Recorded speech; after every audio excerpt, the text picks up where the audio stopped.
Hello, Colfeians. This is the Colfeian Connection, the podcast which aims to connect members of Old Colfeians Rugby Club in business. And I'm delighted to have Ollie Chapman here with me today. Ollie, how you doing? I'm very well, Tinny, and delighted to be here as well. And you are very professional with that opener as well. You've got good at this, must admit. Thank you, mate. Much appreciated. And welcome to the show.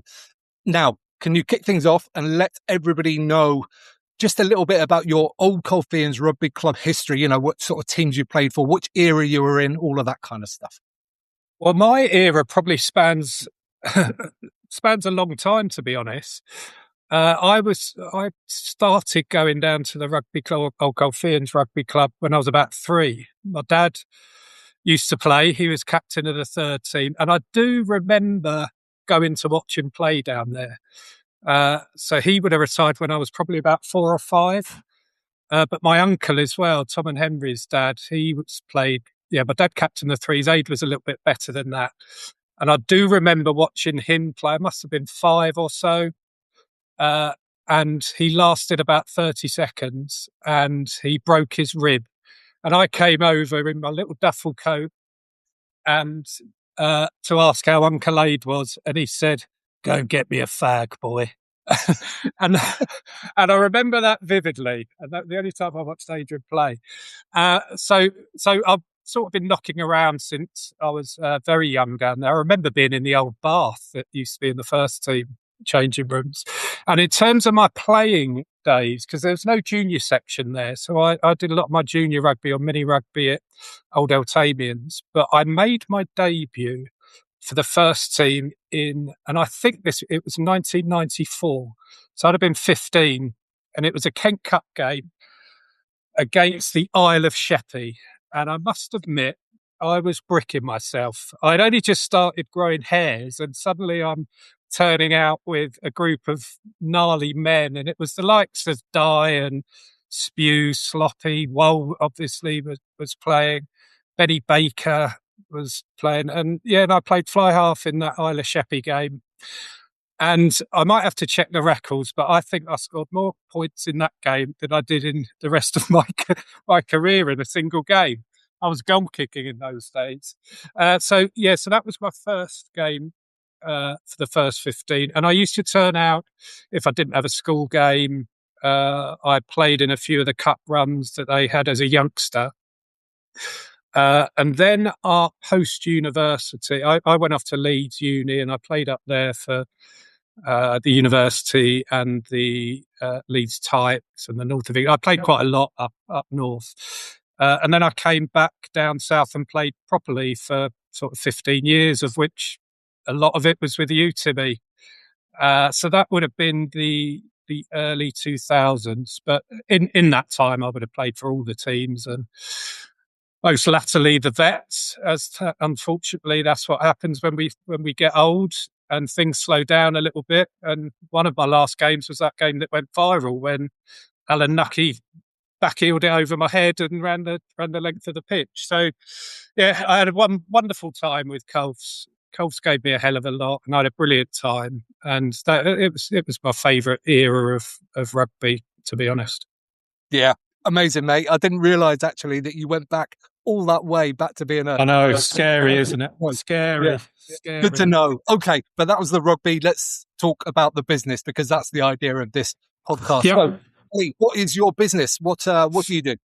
Yeah, so stripping it back, and I thought about this when you asked me to go on, but actually the Colfeian Connection is how I found myself in the industry that I'm in. So I'll talk a little bit about where I am now, but after university, I spoke to Smithy, Andy Smith, the first team coach at the time, and he said I was keen to come back down to London. He was quite keen that I would join Colfs. And part of it was, he said, we can help you get into employment. And I had 2 interviews. One was sorted out by the lovely Nick Evans, and one was sorted out by Nigel Glaister. So the media one was Nick Evans, and then I was interviewed by Nigel Glaister at Lehman Brothers. And I actually had both interviews on the same day. So I had the media one in the morning, where I was asked to tell a joke randomly, and quite a bit more of a serious one wherever it was, Liverpool Street, I think, with Lehman Brothers. And then 2 days later, I got offered the media job and I said yes. About half hour later, I got offered a trading job at Lehman Brothers. And I often wonder if that had been the other way round where I would be now, because I took the media job, didn't want to let anyone down, didn't want to let Nick down because he had sorted me out an interview. So I took the media job and said, sorry, I've already accepted another role at Lehman Brothers. So that was my first foray into the media industry, and I've worked there ever since. Most latterly, and going back to your original question, excuse me, I'm an owner of a digital marketing business. So there's 4 owners, 8 other staff. And it is an end-to-end solution for running digital marketing campaigns or digital paid media campaigns. Specifically, and I'm going to talk shop here now, within the programmatic space. Programmatic simply is a way of buying media in an efficient way using technology and data. So we would plan, activate and report on advertising campaigns for either media agencies or brands directly, with a particular specialism within Amazon. So using that Amazon ecosystem and the data that Amazon has to get the best out of advertising campaigns for our clients.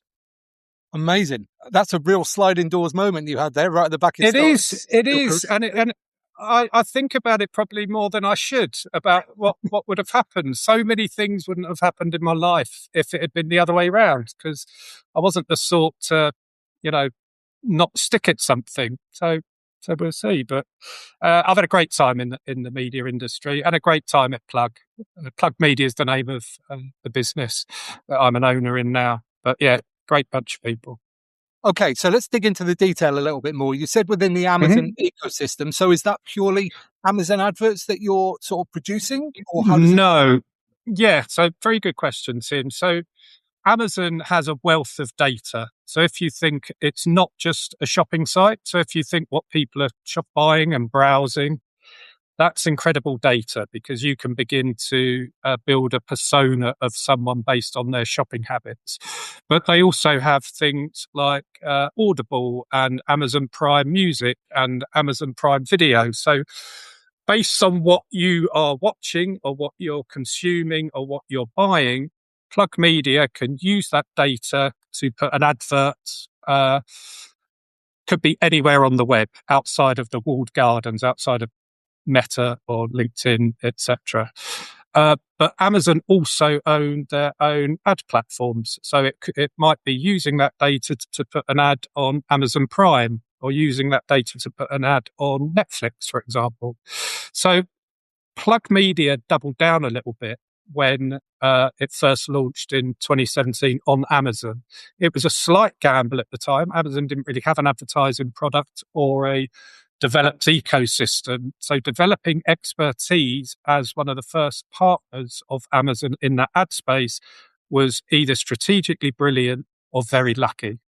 And I would like to say strategically brilliant, but I might be leaning towards very lucky. So it's a big part of what we do, not the only part of what we do, but having that expertise has given us a USP in the market against our competitors. Okay, amazing. So it's all digital media. There's nothing in traditional media at all. It's all digital media, but the beauty of it being a programmatic is the world is becoming programmatic. So back in the day, it used to be ads that you might see on your mobile or on a website, but now it can be where people are streaming TV rather than watching linear TV. It could be on a TV, or within a podcast, or within a streaming service, a music streaming service, or an out-of-home screen.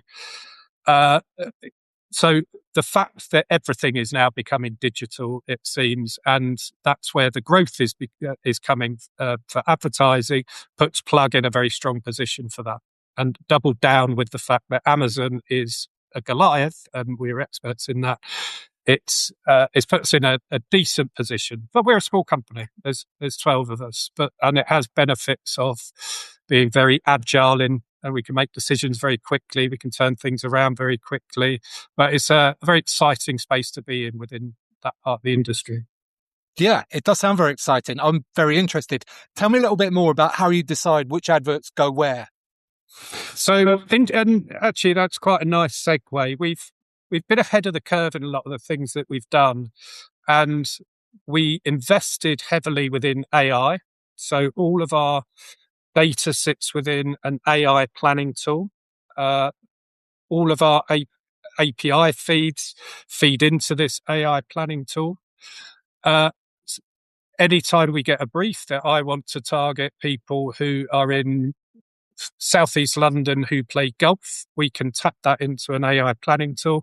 Well, actually, we've seen a segment where there's 100,000 of these who we've seen that are regular shoppers of golf products on Amazon. This is a segment. Okay, great. Can we target them? That's a very simplistic view of that. So it is very nichely targeted because you can use data and technology to reach people at the right time, in the right mindset, in the right moment. So it's a lot more sophisticated than the media industry was when I first joined, when it was let's stick an ad in Coronation Street at quarter to 8 because we know it's going to reach 16 million people, which is great. And that does a really good job. But the fact now that you can get very granular and very targeted and your media dollars can be spent a lot more efficiently than it has been in the past. Yeah, which is why I'm sure, everybody recognizes this. You see adverts that seem to speak to you on a very regular basis. I know. I know. And in meetings and pitches we have, I've really got to sort of bite my tongue sometimes to say that it can look a bit creepy because the internet does know a hell of a lot about you. And there's a fine line from it to be incredibly targeted to be freaking people out a little bit. So that is something to be mindful of. Yeah, for sure. Okay, let's talk about the companies that you help. What's your sort of typical client? Yes. So we work with media agencies. So they're the intermediary between the media, if you like, and the client. And we tend to work with independent media agencies rather than the likes of WPP and Publicis. They would be two of the large network agencies. We would either do all of their programmatic planning and buying for those media agencies, or we would be their Amazon partner where they don't have a specialism or the resource to do that themselves. The other part of our business is working with the brands direct, and there is a bit of a trend for them to take their media buying of paid media with a bit more control. And so we would work directly with those. In terms of the verticals, it's across all of them. We don't really have a specialism in that, but we do a lot within the likes of property is big for us. Entertainment is big for us. Our largest client would be NBC Universal. So we do a lot with things like film releases, that sort of thing. Amazing. Okay, interesting. So, of course, we're trying to connect people here. So, what are the type of people who could help or partner with you? If somebody's in a bar somewhere chatting away and they hear somebody talking about something, who are the type of people that you're kind of looking for? Yeah, so the likes of media agencies or media directors within agencies or head of digital within media agencies and specifically independent agencies.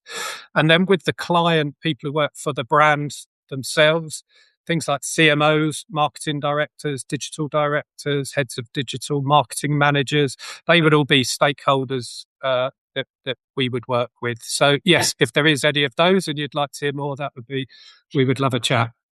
Wonderful. Okay, let's take a little halftime break here, Ollie, and we're going to go into the bit where you tell us a favourite moment from your Old Colfeian rugby days. Go ahead. Thank you, Timmy. And I hope I'm not giving a spoiler here, but Timmy did say that he was going to ask me this question.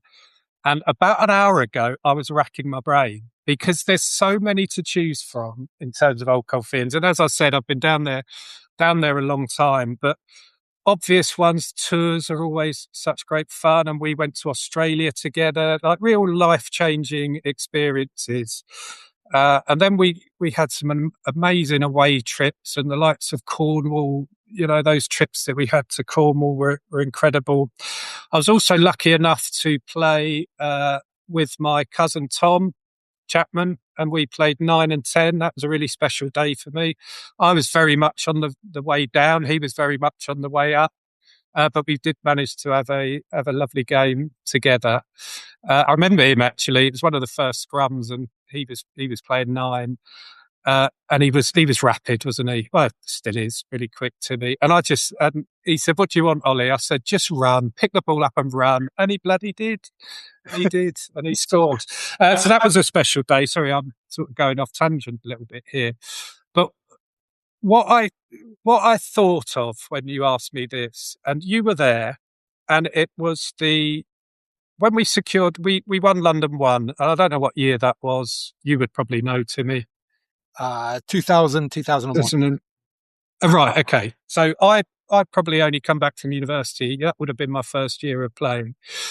And we had such a tight team, and we didn't use that many players from memory. It's funny that a winning side that doesn't pick up that many injuries. I don't know what to read into that. And we won the game in Cambridge, I think I'm right in saying. Was it Cambridge away? But that's not. We won fairly comfortably from memory. But that's not my favourite moment. My favourite moment came in the bar afterwards. And I don't know if you recall, but we got a coach back, and the Colf's bar was pretty empty.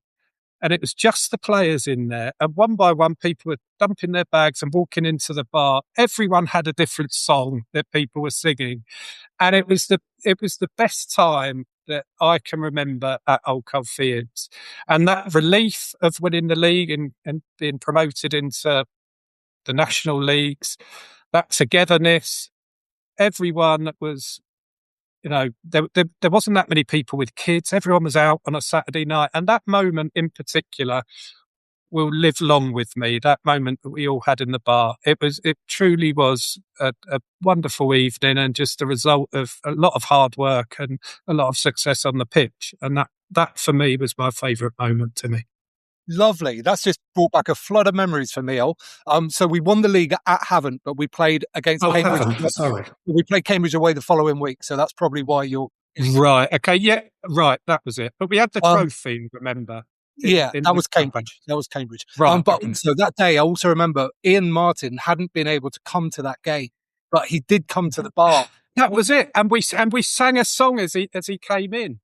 But I remember thinking specifically that evening, this is the first team thing I've won since I was a kid.